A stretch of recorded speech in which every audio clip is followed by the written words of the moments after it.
Muy buenas noches, ¿cómo están? Hoy quiero compartirles algunas reflexiones sobre los errores más comunes que cometemos los hombres en la seducción.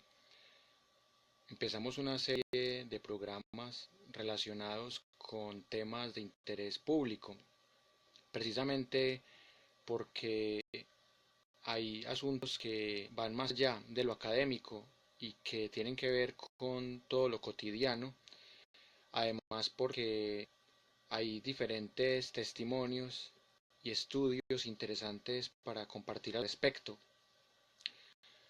Lo principal es decirles que, si bien es cierto, no soy la persona más indicada para hablar de estos temas, como antiseductor profesional y fracasado en el amor y con las mujeres, he tenido algunas experiencias que me han permitido ser un experto en la materia desde lo empírico. Lo principal para comprender un antiseductor es comprender lo que es un seductor. Por esta ley de la contradicción complementaria podemos empezar a analizar el concepto. ¿Qué es un seductor? Inicialmente, seducción significa engaño.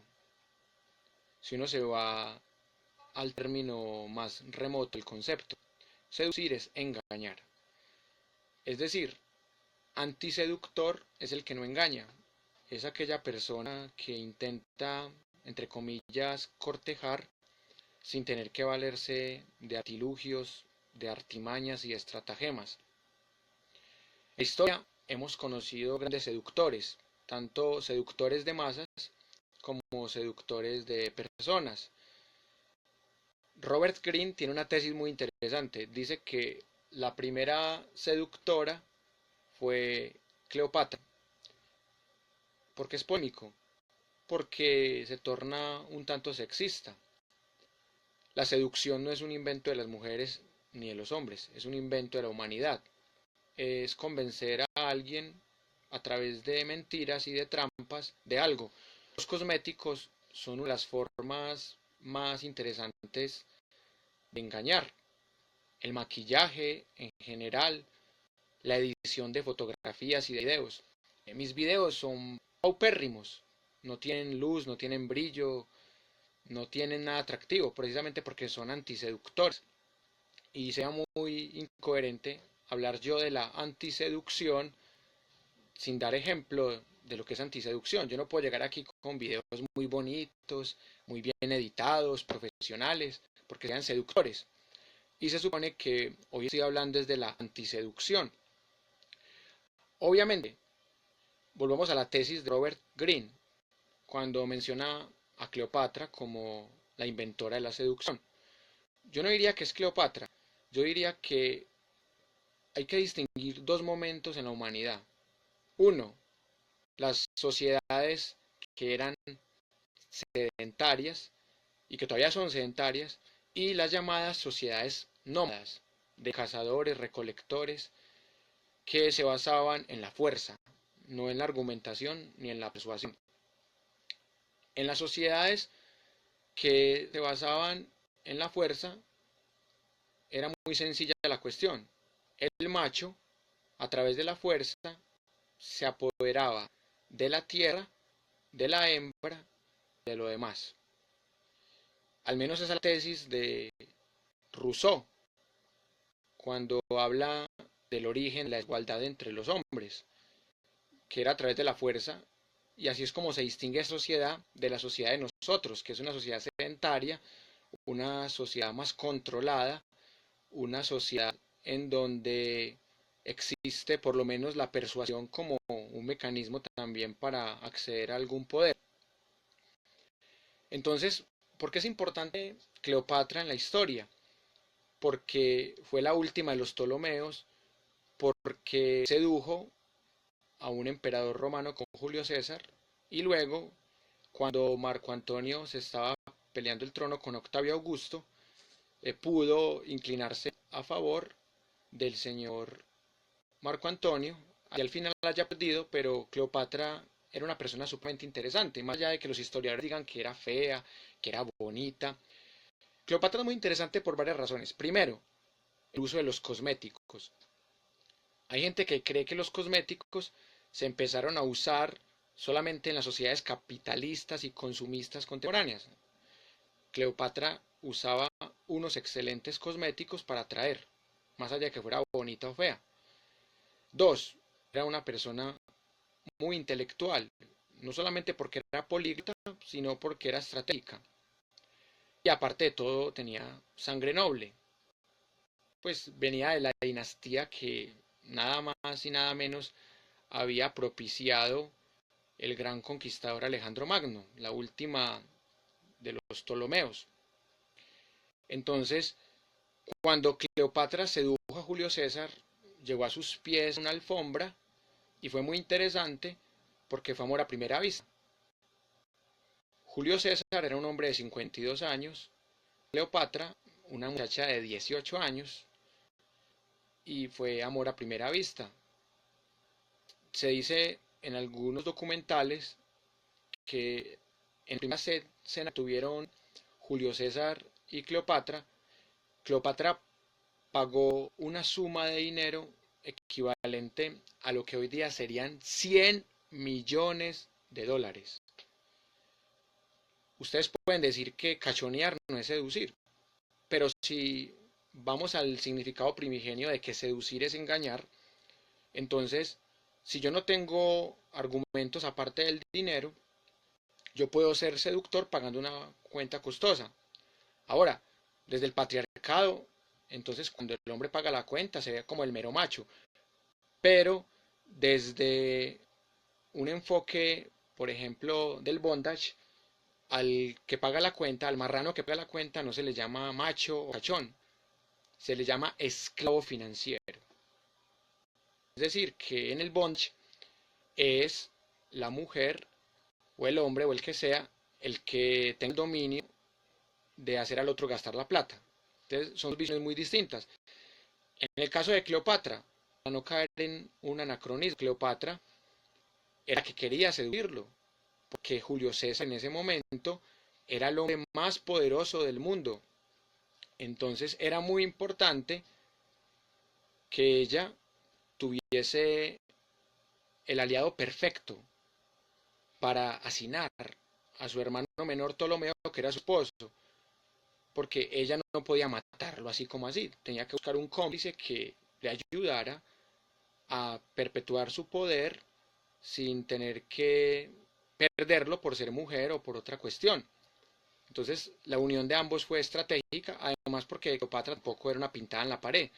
Para Julio César era muy interesante, a pesar de la diferencia en edad, ambos tenían intereses de diferentes vertientes para entablar una relación. Y tras la muerte de Julio César, pues Cleopatra hizo el mismo procedimiento con Marco Antonio. También dicen algunas fuentes que Cleopatra intentó seducir a Octavio Augusto, pero que a Octavio Augusto solamente le gustan los hombres. También hay cosas que uno no sabe si son ciertas o no, pero son fuentes que nutren a uno de este tipo de historias. Entonces, Cleopatra es una gran seductora. No se ha podido demostrar si fue la primera o qué, pero sí fue una de las grandes primeras seductoras en la historia.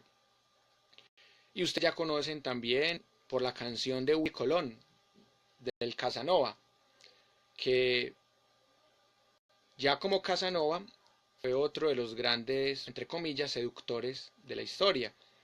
En su autobiografía, bueno, de entrada ya un texto autobiográfico genera cierta sospecha en la crítica literaria, cuenta cómo tuvo sexo con 132 mujeres.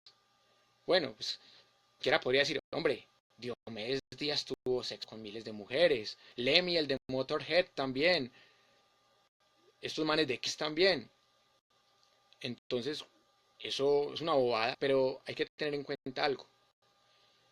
Ya como Casanova tuvo sexo con 132 mujeres muy difíciles de seducir para su época. Mujeres casadas, mujeres que eran monjas o que venían de conventos, muy moralistas. Allá como Casanova casi lo matan en España por estarse metiendo con mujeres casadas y de hombres que tenían cargos burocráticos.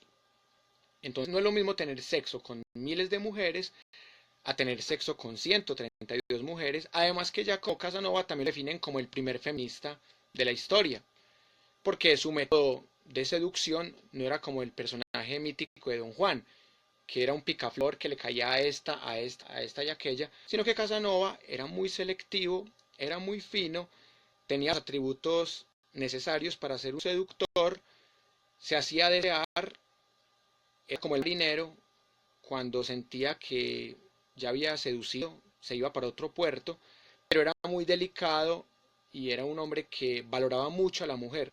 Cualquiera podría creer que ya como Casanova objetualizaba a la mujer. No era eso, sino que era que, como era tan diferente a la mayoría de los hombres de su época, entonces las mujeres de ese momento lo idealizaban mucho, y esto hacía que ya como Casanova fuese visto como el hombre ideal y que al él irse para otro país a hacer otras conquistas, entre comillas, fuese visto como un hombre quizás cruel, de pocos sentimientos. Aunque igual hay que buscar otras fuentes sobre Giacomo Casanova, no solamente quedarse con su autobiografía. Y eso de que fue el primer feminista de la historia, pues también queda para el debate.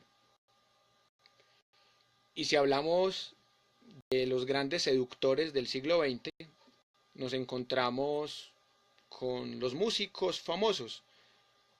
Ya habíamos mencionado algunos del rock y del vallenato, porque también existe la tendencia en el siglo XX de los groupies o las groupies. Son personas que tienen sexo con alguien solamente porque es el más famoso o la estrella de una banda musical que tiene cierto prestigio en determinado género. Entonces, ¿por qué es muy interesante debatir las tesis de Robert Greene? Primero, porque al conocer estos prototipos de seductores en la historia, bien podemos conocer cuáles son los prototipos de antiseductores de la historia. Voy a empezar primero con categorías que no están en el libro Robert Greene, porque no se trata de hacerle una reseña crítica al libro, sino de usarlo como una fuente principal, pero mirando cosas que son tan cotidianas, pero a veces tan olvidadas por nosotros. Voy a empezar con una categoría de antiseductor que no está en el libro de Robert Greene, que se llama el seductor, bueno, más bien el antiseductor maloliente. Empecemos con ese. Mi último cuento, que es la segunda parte del bla bla bla, habla de ese tema, que lo publiqué en Facebook hace pocas horas. En este cuento se narra la historia de bla bla bla, un personaje que era, entre comillas, un macho alfa porque tenía todas las características que normalmente atraen a las mujeres. Era un hombre multimillonario, intelectual, amable, fino, con buena energía, como se dice, joven, físicamente muy atractivo, pero el tipo nunca pudo tener una novia. Le tocaba pagar dinero en los burdeles para poder tener sexo. Entonces, al final del cuento, pues se nota que era lo que pasaba con el tipo, que nunca tuvo un amigo que le dijera la verdad en la cara. Y las mujeres que lo rodearon tampoco le dijeron la verdad en la cara. Que su boca olía a salchichón, o que su boca olía a rata, o a comida de gallinazo, a mortecina. Hombre, yo sé que es muy difícil decirle eso a un amigo. Oye, si te lavaste los dientes. Hey, ¿por qué no nos compramos unos Halls o por qué no masticamos unos chicles? Eso es muy difícil. Pero un buen amigo, en privado, le debe decir a la persona, hey, te voy a decir algo que espero que no te ofenda, pero tu boca no huele muy bien. Ya. Pero el protagonista de mi cuento no tuvo esa persona y por eso fracasó en el amor. Y tenía todo lo que supuestamente en esa sociedad se desea, incluyendo los intereses de las mujeres sapiosexuales. Entonces, ¿qué podríamos empezar a analizar de ahí? Que a veces nos preocupamos tanto por nuestra vanidad de, no, es que vea, yo tengo músculos, o tengo cara pulida, o tengo dinero, o escribí tantos libros, no me han publicado ni uno, pero escribí varios libros, o tengo tales colecciones. Uno trata de impresionar a la gente, eso es algo muy humano, aquí no lo vamos a juzgar moralmente, pero uno a veces descuida esos aspectos. Uno cree que por masticarse un chicle ya tiene buen aliento. O uno cree que por chuparse un hot ya tiene buen aliento. Y está demostrado científicamente que cuando una persona sufre de halitosis, y sobre todo si es crónica, el Halls le refresca la boca media hora, pero la cita con la chica dura 2, 3 horas, y más si es algo de comida. Entonces, el buen aliento que tenías al salir de tu casa se pierde en el momento de la cita, que es el momento más importante, en el momento del beso. El beso que se iba a dar en la boca se terminó dando en la mejilla por la halitosis. No se les olvide este concepto. Y su maldito Halls, su maldito chicle, no sirvió absolutamente de nada. Entonces, hay varios libros que han salido por ahí de algunos gurús.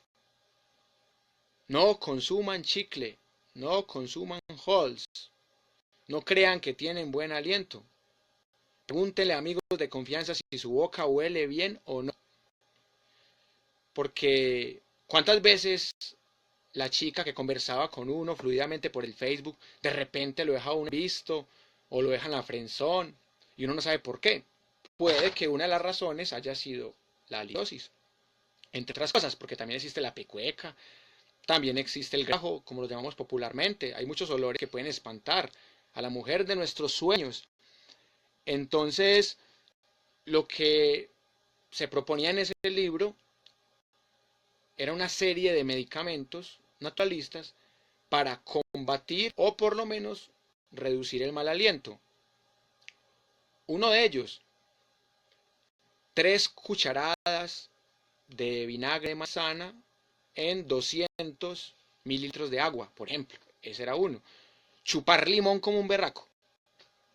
Eso también ayuda un poquito a la halitosis. Son remedios naturales, pero que a la postre pueden ser más efectivos.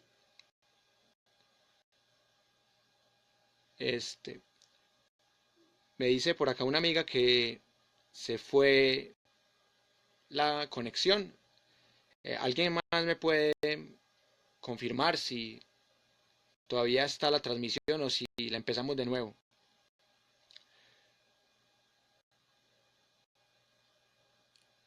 ¿Quién me da señales de vida en este momentico? Porque este tema me parece que da para mucho. O sea, hoy solamente voy a darles de 10 tipos de antiseductores que me parecen dominantes. Sí, pues igual esto apenas es un ensayo, entonces estamos tratando de comprobar cómo nos va, y les prometo que vamos a profesionalizar un poco estas transmisiones. Gracias, Genia, por el aporte. Bueno, les estaba diciendo que ser maloliente, ¿por qué lo pongo de primero? Porque puede ser quizás la categoría más fuerte de antiseductor que puede haber. Porque, bueno, a uno le pueden perdonar que uno no tenga el dinero suficiente, pues uno lo puede conseguir, el dinero se puede conseguir. La belleza física, pues, no digamos que se pueda conseguir, pero sí se puede perfeccionar un poco. Uno puede arreglarse los dientes, uno puede hacerse operaciones en la nariz, o puede echarse cosas en la cara, como ya los hombres somos metrosexuales. Que ir a mi abuelita Ruth. Ella me decía, mijo, los hombres que se miran en el espejo son mariposos, son gays. pues qué diría mi abuelita Ruth si estuviera viva de ver tantos hombres metrosexuales. Pero ya estamos en otra generación o en otra degeneración en donde es importante que nosotros nos cuidemos un poquito la imagen. Por ejemplo, una vez se preocupa mucho por el intelecto o por conseguir dinero y no se preocupa por cosas tan básicas como saber si una cepillada de dientes y una chopada de chicles y de Halls es suficiente para tener buen aliento. Y también los temas de los olores en otros lugares del cuerpo. Entonces, es el primer antiseductor que obviamente no está en el libro de Robert Greene. Vamos a otro tipo de antiseductor que tampoco está en el libro de Robert Greene, que sería, a mi modo de ver, una categoría muy importante. El despilfarrador. Bueno, porque Robert Greene en su libro habla de una categoría que sería lo contrario del despilfarrador, que sería el tacaño. O sea, que el tacaño también es un antiseductor, un hombre que nunca pague su maldita cuenta y que sea un vividor. Pero ahorita hablamos de eso. Hablemos de esa categoría que tampoco está en ese libro, porque para mí es tan grave ser tacaño como ser despilfarrador. Y esto es porque hay que darle un poco de enfoque de género a la cosa. Algo que sí le falta al libro de Robert Greene, porque no era su interés en ese momento. Hombre, si yo tengo que pagar por sexo, yo no soy tan seductor. Esa es una posición que la quiero debatir con ustedes. Si yo tengo cualidades, no tengo por qué comprar el amor o la compañía de alguien. Tampoco se trata pues de ser tacaño, como diría Robert Greene. Voy a tratar esas dos categorías juntas porque ambas son contrarias y complementarias. Entonces ahí nos quedan faltando 7 categorías. Entonces, hablemos de cómo lograr una teoría del equilibrio en este aspecto de la seducción. Si la mujer es feminista, pues ¿qué puede pasar? Uno se acomoda y uno dice, listo, entonces paga lo tuyo, yo pago lo mío, o yo te invito esta vez y tú me invitas la próxima. Eso se puede solucionar. Si es una mujer patriarcal y le encanta que el hombre pague la cuenta, pues uno la paga. Ya uno verá hasta qué punto le paga las cuentas y si la muchacha o la dama es conchuda o no. Entonces, ¿qué pensamiento tengo yo al respecto? Mi pensamiento es, la cuenta debe pagarse según las circunstancias. Por ejemplo, si la otra persona está desempleada, es obvio que si yo le invito a salir, yo tengo que pagar la cuenta. Y si la persona es de las que no gusta que le paguen la cuenta, no va a aceptar la invitación. Son asuntos que lo sabemos por lógica cotidiana. Hay un asunto que me propone también el amigo Néstor por acá, más interacción con el público. La propuesta que yo les hago es que todas las preguntas que ustedes me hagan, yo las voy a recolectar para un programa de mañana. Mañana vamos a esta segunda parte, pero centrándonos más en los seductores. Hoy vamos a centrarnos más en los antiseductores. Y mañana lo hacemos más interactivo, sino que yo quería que fuera así para que ustedes vayan cogiendo confianza, para que podamos mejorar aspectos técnicos de la transmisión.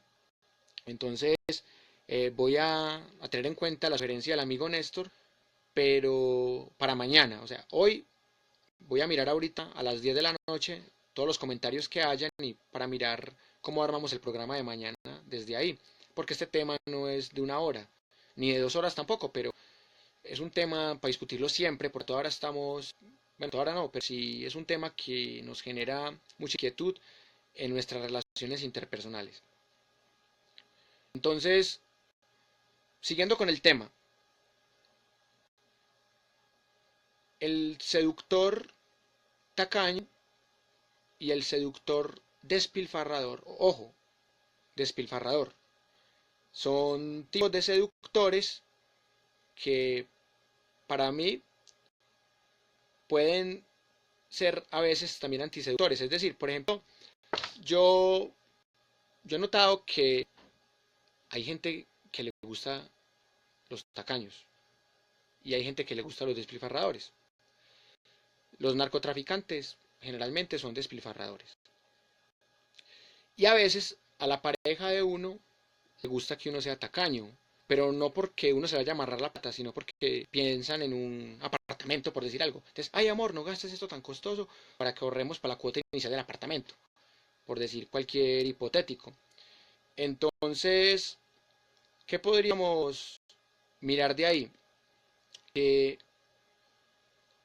estas categorías se vuelven antiseductoras cuando afectan el cortejo. Por ejemplo, si yo salgo con la idea feminista de que la mujer paga su cuenta y pago solo lo mío, puede que la mujer se lleve la imagen como, ese man es un tacaño. O también, si yo soy un despilfarrador, un cachón como llaman, y pago por adelantado la cuenta mientras que la chica va al baño y la chica es feminista, entonces puede decir que soy un machista. Entonces, cada categoría es variable. La que sí no le veo variable es, bueno, aunque si alguien tiene el argumento y me refuta, con mucho gusto puedo escucharlo, que haya una mujer que diga, no, a mí me encanta un hombre con mal aliento, con grajo y con pecueca. Eso para mí es seductor. Bueno, hay gente que se excita con orines y mierda. Entonces también podría haber alguien que se excite con malos olores tan naturales de nuestro cuerpo. Eso también entra en el marco de la relatividad de los olores. Yo hablo aquí de lo más cotidiano que veo, que pues, he conocido a la primera mujer que me dice, ay, qué rico, un hombre con mal aliento. Que también puede haber la persona por ahí, así me lo diga por interno. Vamos para la cuarta categoría, para que vayamos dándole forma a esto, que también es de Robert Greene. La categoría del sofocador.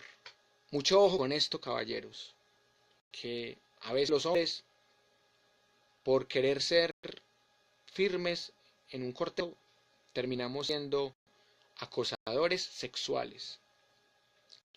¿Qué es un acosador? Un sofocador. Un tipo que a toda hora llama a la mujer que pretende, la cela, no quiere que salga con los amigos, cree que no puede salir con otro amigo heterosexual porque ya van a tener sexo. Es muy de la mano con el celoso, obsesivo.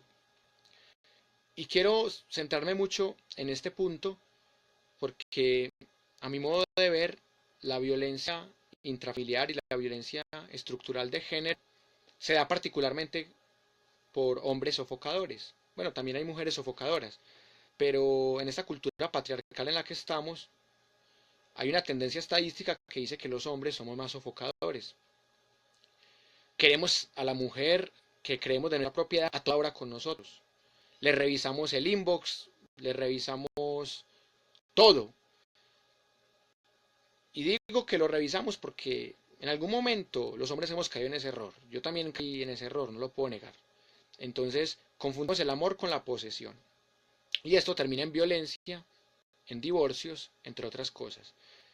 Entonces, ¿quién dijo que uno solamente seducía a la pareja en la primera cita? O cuando ya decía que era novia de uno, o cuando se iba a vivir con uno. Uno seduce a su mujer, entre comillas, su mujer, eh, o la mujer que comparte sentimientos con uno más bien, que no es tan posesivo, todos los días. Yo creo que los que estamos divorciados pensamos en eso, en que si uno hubiese sido más inteligente y hubiese controlado mejor sus emociones en determinados momentos, no sería un divorciado más. Entonces, hay que meterle inteligencia a la seducción, como dice Naxos, el neuropsicólogo, experto en seducción. Uno tiene que saber llegarle a su pareja todos los días, y así lleve 5 o 10 años con su pareja, debe seducirla todos los días. No en el sentido de engaño como hablamos ahora, sino en el sentido de cultivar el amor como la típica metáfora de la flor. Hay que echarle agüita y cuidarla todos los días para que no se marchite. ¿Por qué en Colombia tenemos índices tan altos de violencia intrafamiliar? ¿Por qué los matrimonios duran tan poco en el mundo? Porque las relaciones se vuelven absorbentes, tóxicas, sofocantes.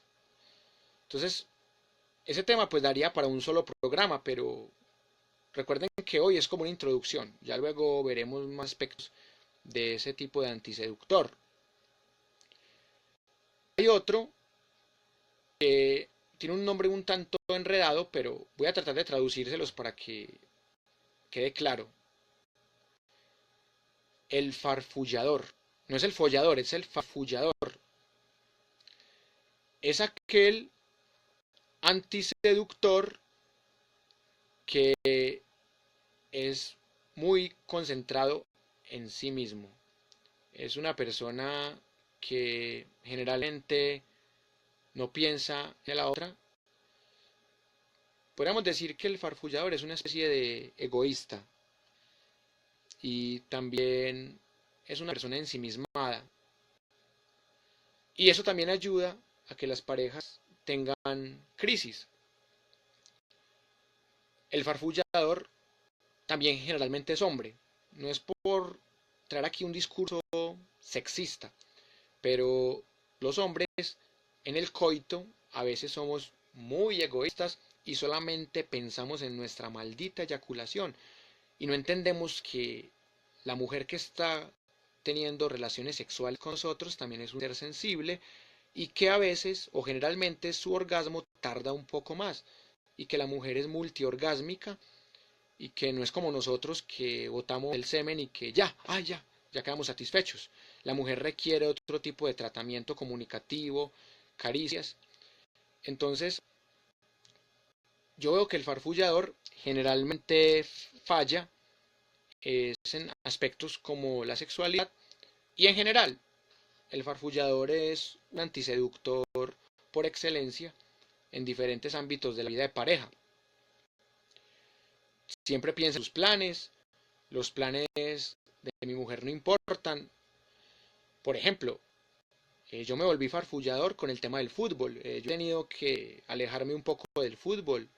Yo por eso ya no escribo tanto de fútbol, porque el fútbol fue uno de los aspectos que dañó mi última relación de pareja y yo no lo aceptaba en ese momento.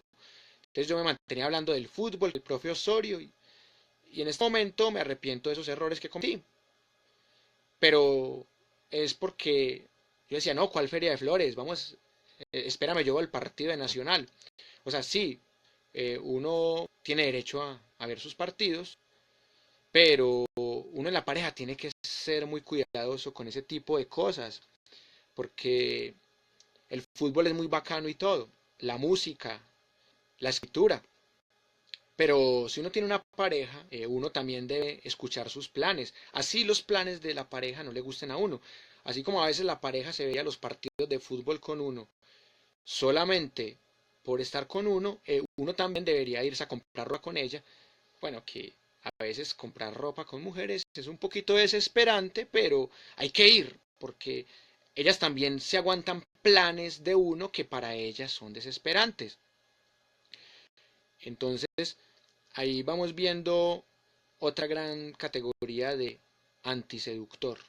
Pasemos a otra, que Robert Greene no la llama así, pero yo la traduzco como el mitómano.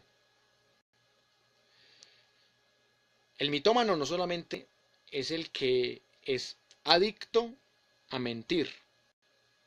El mitómano es aquel que siempre tiene que buscar la forma de quedar bien con cualquier mentira. Es un seductor al que le pillaron la trampa. En el cortejo, los mitómanos caen como cojos. Entonces, si uno chicanea que tiene una finca o que tiene casa propia y no tiene nada, entonces de una lo descubre. O si uno va a la primera cita con un carro prestado, después se dan cuenta de la verdad y queda uno muy mal. Pero hay un tema muy polémico que daría para varios programas completos, que es el tema de la fidelidad e infidelidad, que sobre ese tema yo tengo una postura muy clara. Cuando nosotros tenemos una pareja estable y tenemos alguna canita al aire por ahí, o tenemos un amante o lo que sea, estamos cayendo en la mitomanía para justificar los vacíos que tenemos con nuestra pareja. Yo no voy a juzgar moralmente a las personas que tienen amantes, porque todos en algún momento hemos tenido un amante. Bueno, y el que no, pues ya que lo canonicen. Pero todos hemos tenido algún amante por ahí en algún momento, así sea de niños. Y es porque quizás nuestra pareja no nos da lo suficiente, o quizás porque somos sagitarios, somos aventureros, que yo. La razón no importa tanto, pero para poder justificar que tenemos un amante, empezamos a decir una cantidad de mentiras que muchas veces son tontas.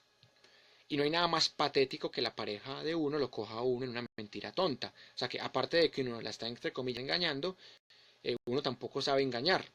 Es decir, no sabe seducir. Y por ende es un antiseductor.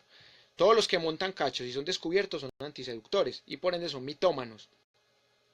Entonces esta categoría me parece sumamente interesante para abordar el tema de la seducción. Hay otra categoría que me parece generalmente claro, o sea, no voy a extender mucho en ella porque con solo decirla, ustedes ya van a saber cómo es. Y esta categoría, yo creo que uno nunca llega, es tan grave como la del mal aliento.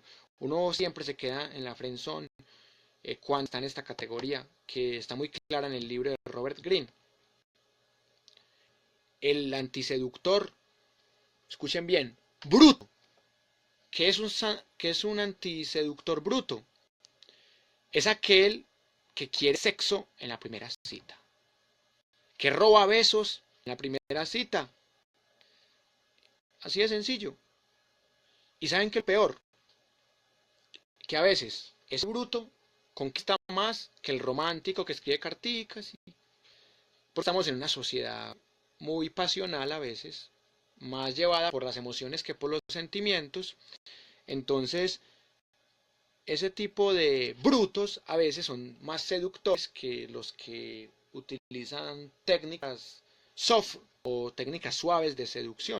Esa técnica hard de seducción a veces es efectiva. A veces es bruto el que llega, roba el beso y se lo dan. Pide sexo en la primera cita y se lo dan.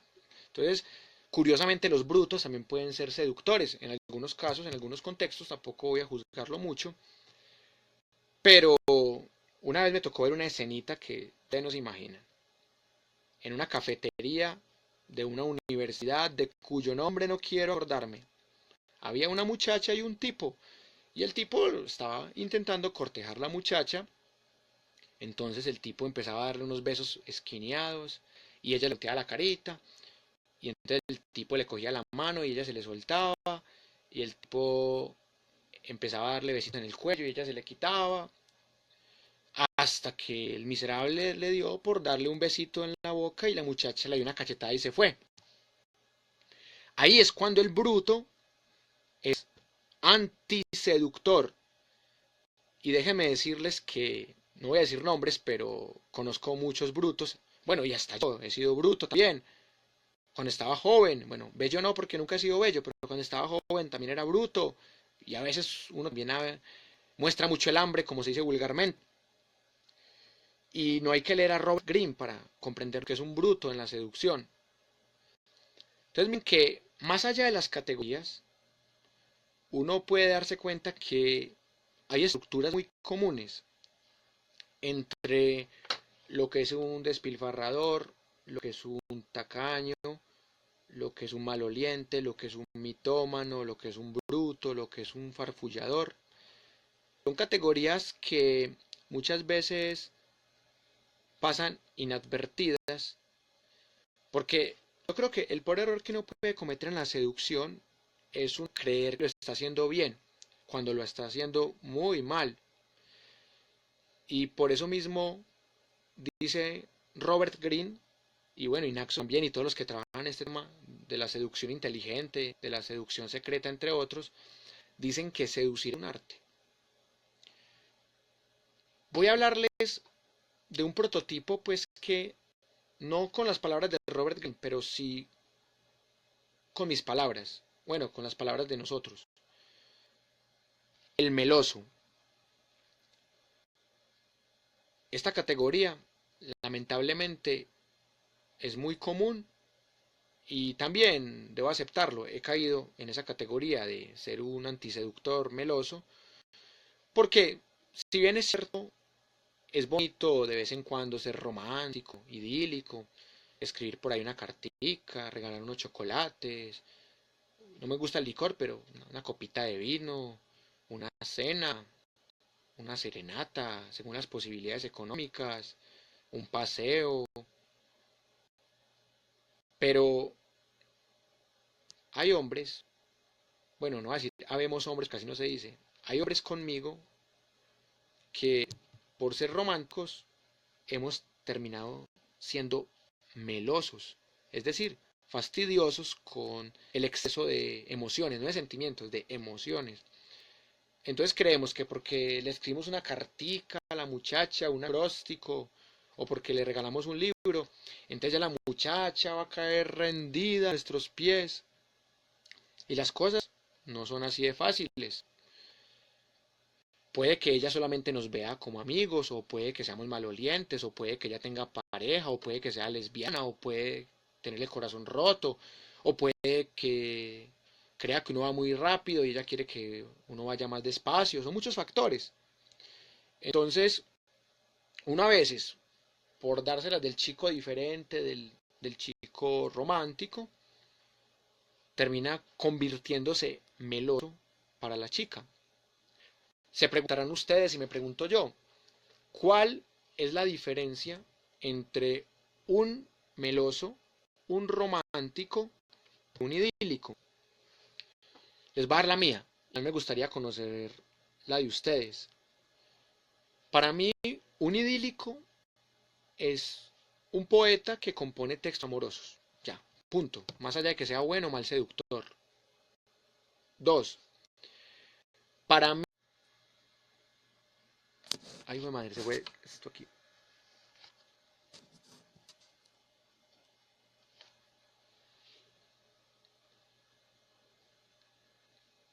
¿Me escuchan ahí o se fue la conexión otra vez? Bueno, entonces hay unas fallas técnicas, entonces voy a tratar de apresurar un poco esto porque veo que me está cogiendo la noche. Entonces, les está diciendo que para mí idílico es el que escribe textos amorosos, punto. Más allá de que sea bueno o mal seductor. Romántico, en el sentido del siglo XIX, es una persona que vive al máximo sus emociones, su sentimiento patriótico, su amor por el arte y por las formas amorosas y finas de cortejar. Esa sería la forma que se quedó adaptando a nuestra actualidad.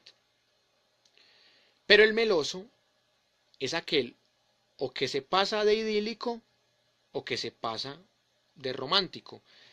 Se pasa de idílico porque escribe o habla más de la cuenta y se pasa de romántico porque da más detalles y expresa sus emociones más de la cuenta. Entonces hay que tener cuidado porque es la otra persona, la que yo estoy, entre comillas, cortejando, la que define si le parezco idílico, romántico o meloso.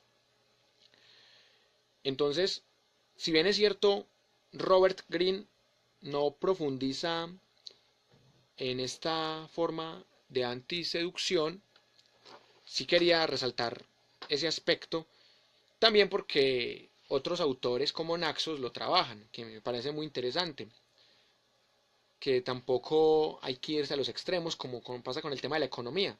Es decir, uno tener detalles bonitos con una mujer, invitarla a cenar de vez en cuando, escribir una cartica de vez en cuando, un poema, susurrárselo, recitárselo, es bonito. Pero hay que saber elegir la mujer. No a todas las mujeres les gusta la poesía ni les gusta el romanticismo. hay mujeres más prácticas que están buscando otro tipo de hombres. Entonces, ¿cuándo se vuelve uno antiseductor? Cuando uno le entrega el detalle a la persona equivocada.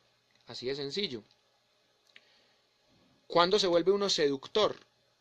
Cuando uno logra atraer, no digamos engañar pues para que no suene tan despiadado, cuando uno logra atraer esa persona que a uno le atrae y le gusta y que uno quisiera ir más allá de la amistad con ella.